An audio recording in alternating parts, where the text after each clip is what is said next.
പിതാവിൻ്റെയും പുത്രൻ്റെയും പരിശുദ്ധാത്മാവിൻ്റെയും നാമത്തിൽ ആമേൻ. ഈശോ മിശിഹായ്ക്ക് സ്വീകരിക്കട്ടെ. ഇന്ന് 17-ാം ദിവസമാണ്. ദുഃഖത്തിൻ്റെ 5-ാം ദിവരഹസ്യം ധ്യാനിച്ച് നമ്മൾ പ്രാർത്ഥിക്കുന്നു. പരിശുദ്ധമ്മയോടൊപ്പം ആയിരിക്കാം.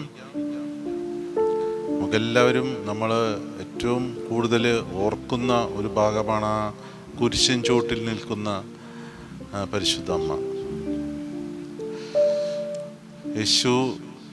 യേശു സഹിച്ചതിനേക്കാൾ കൂടുതൽ വേദന സഹിച്ച പരിശുദ്ധ അമ്മ. ആ അമ്മയോടുള്ള സ്നേഹം നമുക്ക് എങ്ങനെ തീർക്കാൻ സാധിക്കും? അമ്മയോടൊപ്പം ആയിരിക്കാം, പ്രാർത്ഥിക്കാം. ശാന്തിക്കായി കേഴുന്ന മക്കളെ നീ തളരാതെ വാടാതെ കാത്തിടണേ. ശാന്തിക്കായി കേഴുന്ന മക്കളെ നീ തളരാതെ വാടാതെ കാത്തിടണേ. ദുഃഖത്തിൻ്റെ 5-ാം ദിവരഹസ്യം വചനഭാഗം വിശുദ്ധ ലൂക്കായുടെ സുവിശേഷം 23-ാം അധ്യായം 32 മുതൽ 34 വരെയുള്ള തിരുവചനങ്ങൾ. കുറ്റവാളികളായ മറ്റ് 2 പേരെ കൂടെ അവനോടൊപ്പം വധിക്കാൻ അവർ കൂട്ടിക്കൊണ്ടുപോയി. തലയോട് എന്ന് വിളിക്കപ്പെടുന്ന സ്ഥലത്ത് അവർ വന്നു. അവിടെ അവർ അവനെ കുരിശിൽ തറച്ചു. ആ കുറ്റവാളികളെയും ഒരുവനെ അവൻ്റെ വലത്തുവശത്തും ഇതരനെ ഇടത്തുവശത്തും ക്രൂശിച്ചു. യേശു പറഞ്ഞു, പിതാവേ, അവരോട് ക്ഷമിക്കണമേ, അവർ ചെയ്യുന്നതെന്തെന്ന് അവർ അറിയുന്നില്ല.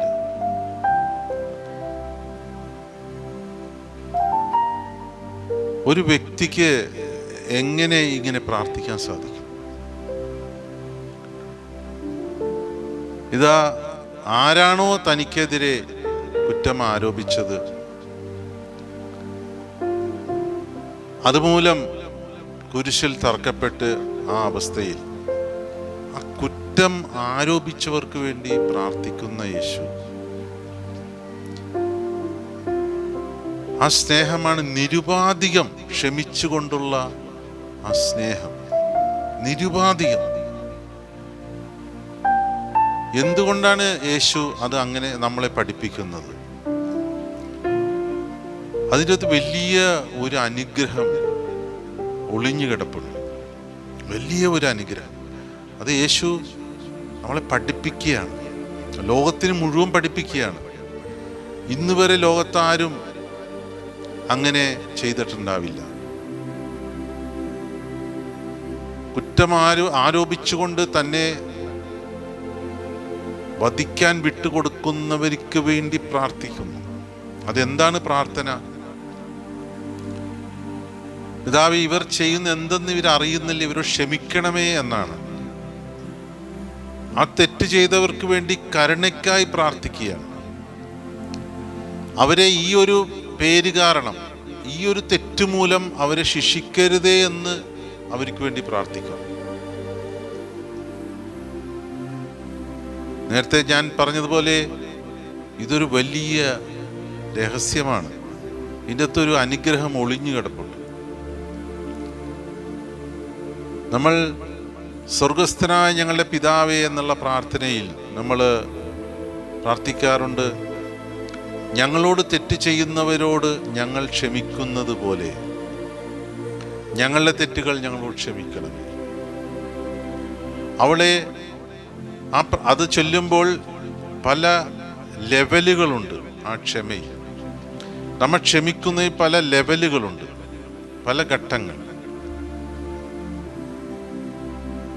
അതിലേറ്റവും മുകളിലത്തെ ഘട്ടം, ഏറ്റവും ടോപ്പ് ലെവൽ എന്ന് പറയാം ഈ പ്രാർത്ഥന.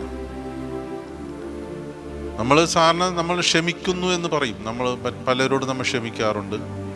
ചിലപ്പോൾ വാക്കുകൾ കൊണ്ട് മാത്രമായി ക്ഷമിക്കുന്നത്. അതൊരു ഘട്ടം. അടുത്ത ഘട്ടം നമ്മൾ ആത്മാർത്ഥമായി ക്ഷമിക്കും ആ വ്യക്തിയോട്. നമ്മൾ ക്ഷമിക്കും, സ്നേഹിക്കുകയൊക്കെ ചെയ്യും, അതൊരു ഘട്ടമാണ്. എന്നാൽ ഈ ഘട്ടം ഇതെന്താണ്? നമ്മൾ ദൈവത്തോട് പ്രാർത്ഥിക്കുന്നത് എന്താണ്? ഈ ഒരു എന്നെ വേദനിപ്പിച്ച ഈ ഒരു വ്യക്തി, ഈ ഒരു പ്രവൃത്തി മൂലം അദ്ദേഹത്തിന് ഒരു ശിക്ഷയും ഉണ്ടാകരുത്. അത് ഞാനാണ് പ്രാർത്ഥിക്കുന്നത്. ഇതാണ് യേശു നമ്മളെ പഠിപ്പിച്ചത്. എന്നെ വേദനിപ്പിച്ച് ഈ വ്യക്തിയോട് ഞാൻ ക്ഷമിക്കുന്നു, നിരുപാധികം ക്ഷമിക്കുന്നു. ഒപ്പം ഇനി ഈ ഒരു കാരണം കൊണ്ട് അദ്ദേഹത്തിന് ഒരു ശിക്ഷയും ദൈവമേ അങ്ങ് കൊടുക്കരുത്. നിരുപാധികം ഞാൻ ക്ഷമിച്ചിരിക്കുന്നു. അതുപോലെ പ്രാർത്ഥിക്കുന്നവരാകാനാണ് യേശു നമ്മളോട് പറയുന്നത്. കുരിശിൽ കിടന്നുകൊണ്ട് അവസാന നിമിഷവും മനുഷ്യകുലത്തെ പഠിപ്പിക്കുന്ന വലിയ പ്രാർത്ഥന, ഞങ്ങളോട് തെറ്റ് ചെയ്തവരോട് ഞങ്ങൾ ക്ഷമിക്കുന്നത് പോലെ. എങ്ങനെയാണ് നമ്മൾ ക്ഷമിക്കുക? അങ്ങനെ നമ്മളൊരു വ്യക്തിയോട് ക്ഷമിക്കണം, തീർച്ചയായും അങ്ങേയറ്റം നമുക്ക് അദ്ദേഹത്തെ സ്നേഹിക്കാൻ സാധിക്കും. മറ്റൊരു വിധത്തിൽ പറഞ്ഞാൽ അങ്ങേയറ്റം സ്നേഹിക്കുന്നത് കൊണ്ടാണ് നമ്മളിങ്ങനെ പ്രാർത്ഥിക്കുന്നത്. നമുക്ക് കർത്താവ് പഠിപ്പിച്ചു തന്ന പ്രാർത്ഥന ഇനി മുതൽ ഏറ്റു ചൊല്ലുമ്പോൾ നമ്മൾ എവിടെ നിൽക്കുന്നു എന്ന് നമുക്കൊന്ന് പരിശോധിക്കുന്നത് നല്ലതാണ്. ഞങ്ങളോട് തെറ്റ് ചെയ്യുന്നവരോട് ഞങ്ങൾ ക്ഷമിക്കുന്നത് പോലെ. ഏത് ലെവലിലാണ് നമ്മൾ നിന്ന് ക്ഷമിക്കുന്നത്?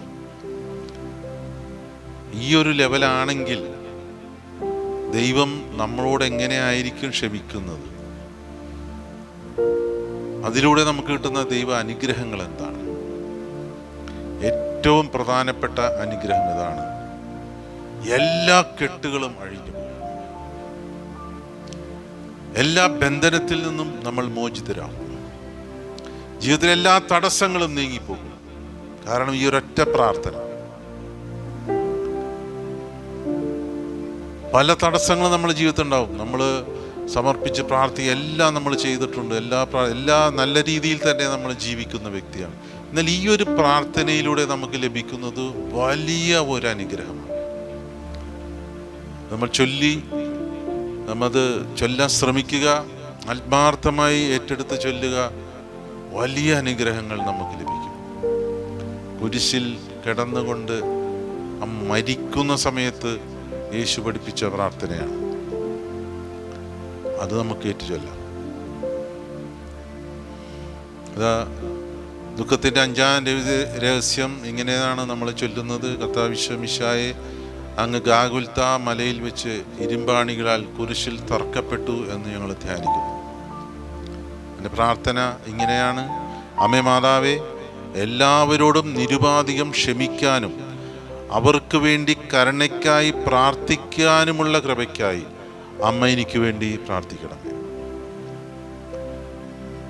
നന്മ നിറഞ്ഞ മറിയമ്മേ സ്വസ്തി, കർത്താവ് അങ്ങയുടെ കൂടെ സ്ത്രീകളിൽ അങ്ങ് അനുഗ്രഹിക്കപ്പെട്ടവളാവുന്നു. അങ്ങയുടെ ഉദരത്തിൻ ഫലമായി ഈശോ അനുഗ്രഹിക്കപ്പെട്ടവനാവുന്നു. പരിശുദ്ധ മറിയമേ, തമ്പുരാന്റെ അമ്മേ, പാപികളായ ഞങ്ങൾക്ക് വേണ്ടി ഇപ്പോഴും ഞങ്ങളുടെ മരണസമയത്തും തമ്പുരാനോട് അപേക്ഷിക്കണമേ. ആമേൻ.